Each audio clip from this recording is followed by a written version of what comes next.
پھر ایک مرتبہ سی ہند کو اسلامی دینی چینلوں تو حاضر ہوں تساں واسطے انتہائی ضروری اہم مسئلہ ہے. اگر تسی جہری نمازاں گھر پڑھ دیو تو تسی جہری نمازاں وچ اچھی آواز نال تلاوت کرا دیو یا نہ کرا دیو. یہ انتہائی ضروری مسئلہ ہے. اگر اسی طرح تسی مسجد وچ جہری نماز پڑھ دیو, اچھی آواز والی نماز پڑھ دیو, تے آیا تسی مسجد وچ جہری نمازاں وچ جڑی نمازاں وچ اچھی آواز نال قرات کیتی جلدی ہے, مسجد وچ تسی اچھی آواز نال پڑھا دیو یا نہ پڑھا دے.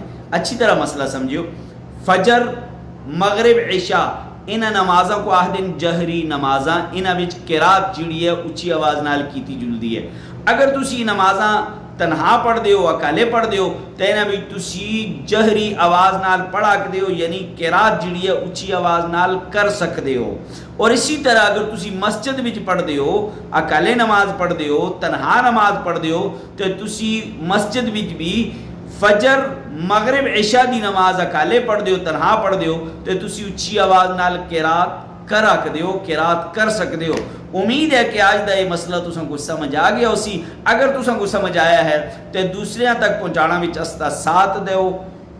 ہند کو اسلامی و دینی چینل کو سبسکرائب کرو, گھنٹی والا بٹن دباؤ. ٹک ٹاک ہند کو اسلامی و دینی چینل, فیس بک ہند کو اسلامی و دینی چینل, یہ ساری چیزاں تساں واسطے ہیں. انہاں کو دیہو مسائل